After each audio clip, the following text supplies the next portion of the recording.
Il y avait jadis, dans un royaume éloigné, un jeune homme nommé Obina, autour duquel planait une sombre malédiction liée à l'histoire tragique de sa lignée. Depuis des générations, chaque membre de sa famille trouvait une fin mystérieuse en atteignant l'âge de 30 ans. Ses parents, accablés par cette fatalité, consultèrent tous les voyants, guérisseurs et sages qu'ils purent trouver, mais aucun ne put leur offrir une solution. Obina appartenait autrefois à une grande fratrie de 5 enfants, tous disparus dans des circonstances troublantes et inexpliquées. Désormais fils unique, il vivait chaque jour sous le poids d'une angoisse constante. Contrairement à ses amis qui célébraient joyeusement leurs anniversaires, Obina redoutait chaque nouvelle année, la percevant comme un pas de plus vers une fin prématurée. Malgré la richesse et le statut social prestigieux de sa famille, personne n'avait jamais survécu assez longtemps pour en profiter au-delà de leurs 30 ans. Ses parents avaient épuisé leurs ressources en parcourant des contrées lointaines et des pays étrangers à la recherche de réponses, mais ils avaient fini par accepter ce destin implacable. Le jour de ses 28 ans, alors qu'Obina se rendait à la salle de sport, il remarqua une agitation inhabituelle près d'un centre commercial bien connu. D'abord, il tenta de manœuvrer sa voiture à travers la foule, mais un pressentiment l'incita à s'arrêter pour voir ce qui se passait. Après avoir garé son véhicule, il se fraya un chemin au milieu de l'attroupement. Au centre de la mêlée, une vieille femme frêle, malmenée et dénudée, subissait les sévices de la foule. Bien qu'il ne la connaissait pas, Obina fut envahi par une profonde compassion. Incertain de la marche à suivre, il observait encore lorsqu'un homme apparut avec un pneu, tandis qu'un autre brandissait un bidon d'essence, suggérant leur intention de l'immoler vive. Sans hésiter, Obina s'interposa pour la protéger de cette furie collective. Malgré les cris de la foule qui exigeaient qu'il s'écarte pour laisser « justice » se faire, il tint bon et demanda quel crime elle avait commis. Une jeune femme s'avança alors et déclara que la vieille dame avait volé son sac contenant 1 million de Naira ainsi qu'un téléphone de grande valeur, estimé à près de 800 000 Naira. Stupéfait par l'accusation, Obina s'interrogea sur les raisons qui auraient poussé une vieille femme à commettre un tel vol. Sans hésiter, il proposa à la jeune femme de compenser sa perte si la foule libérait la vieille dame. Après de brèves négociations, il transféra 2 millions de Naira à la jeune femme, qui accepta à contre-ségur et dispersa la foule. Une fois le calme revenu, Obina releva doucement la vieille femme, se rendit dans une boutique pour lui acheter un pagne afin de la couvrir, puis l'aida à monter dans sa voiture. Il l'emmena directement à l'hôpital, où il prit en charge ses soins médicaux et veilla à ce qu'elle reçoive les meilleurs traitements avant de poursuivre sa journée.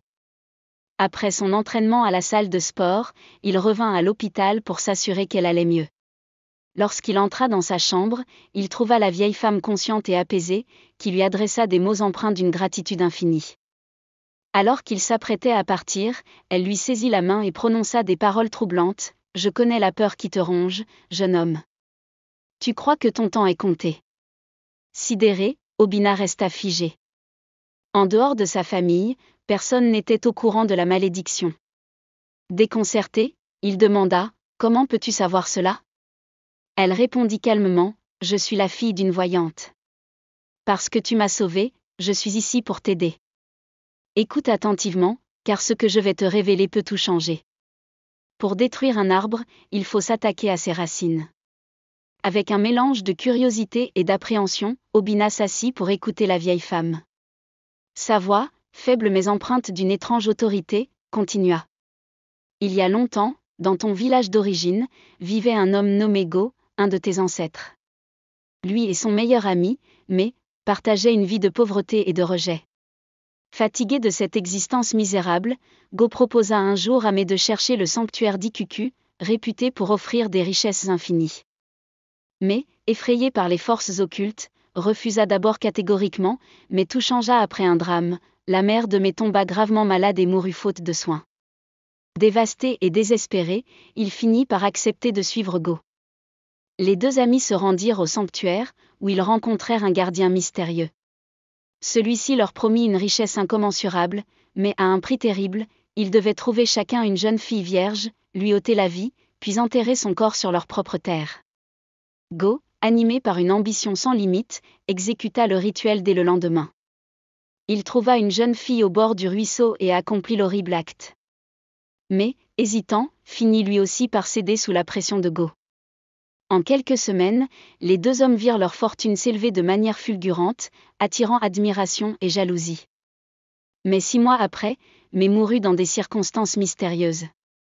Les rumeurs révélèrent que la fille qu'il avait sacrifiée était la seule enfant d'une veuve qui, dans son chagrin, avait maudit l'assassin de son enfant. Quant à Go, il fut bientôt hanté par des cauchemars de la jeune fille qu'il avait enterrée. Désespéré, il retourna au sanctuaire pour implorer le gardien de le libérer de cette vengeance surnaturelle. Le gardien lui expliqua alors que pour échapper à ce destin, il devait sacrifier son fils aîné à chaque génération et laver la tombe de la jeune fille avec son sang. Go accepta ce pacte terrible, condamnant ainsi sa lignée à perpétuer ce rituel sanglant. La vieille femme marqua une pause, laissant ces mots peser sur Obina. Puis elle ajouta, « Go était ton arrière-grand-père.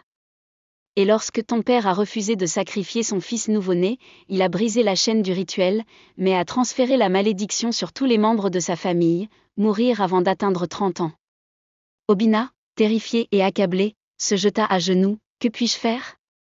Dites-moi. Je veux briser cette malédiction pour toujours. » La vieille femme hocha doucement la tête avant de répondre, « Il y a une chance de mettre fin à tout cela, mais le chemin sera difficile. Tu dois retourner dans ton village ancestral, trouver l'endroit où la jeune fille a été enterrée, et lui offrir une sépulture digne d'une reine. Mais ce n'est pas tout, tu dois aussi retrouver sa famille, confesser les torts de tes ancêtres et implorer leur pardon. » Déterminée à sauver sa lignée, Obina retourna chez lui pour confronter son père. Ce dernier, bien que réticent au départ, finit par avouer qu'il connaissait toute l'histoire mais n'avait jamais eu le courage d'agir. Ensemble, ils entreprirent un voyage vers leur village natal pour chercher des indices sur la tombe de la jeune fille. Après des semaines de recherches infructueuses, une vieille femme du village les conduisit jusqu'à une famille voisine, descendante de la jeune fille sacrifiée. La rencontre fut chargée d'émotions. Obina et son père confessèrent humblement les crimes de leurs ancêtres et supplièrent la famille de leur pardonner. Émus par leur sincérité, les descendants acceptèrent à condition qu'ils organisent un rituel pour apaiser l'esprit de la jeune fille. Une liste d'objets nécessaires fut remise à Obina, et avec l'aide de sa famille, il rassembla tout pour préparer une cérémonie. Le jour venu, ils déterrèrent les restes de la jeune fille, dans un acte de contrition, lui offrirent une sépulture digne d'une reine. Un grand festin fut organisé en son honneur, célébrant sa mémoire et apaisant son esprit. Pendant la cérémonie, Obina remarqua un portrait dans la maison de la famille, c'était l'image de la vieille femme qu'il avait sauvée ce jour-là. En interrogeant la famille, il apprit que cette femme était la mère de la jeune fille, décédée depuis plusieurs décennies. Bouleversé, il comprit qu'en sauvant cette vieille femme, il avait sans le savoir posé le premier acte pour se sauver lui-même et briser la malédiction. Avec le rituel accompli, la famille d'Obina perdit une grande partie de sa richesse, mais Obina, désormais libéré, travailla dur pour reconstruire une vie prospère. Il se maria à 32 ans, vécut au-delà de ses 80 ans, entouré de ses enfants et petits-enfants, profitant enfin d'une vie de paix et d'amour. Cette histoire nous enseigne que nos actes, même les plus désintéressés, peuvent avoir des répercussions profondes. La gentillesse envers les inconnus peut ouvrir des portes insoupçonnées, et les richesses acquises au prix de l'innocence portent toujours des conséquences. Merci d'avoir regardé, et à bientôt pour une nouvelle histoire inspirante.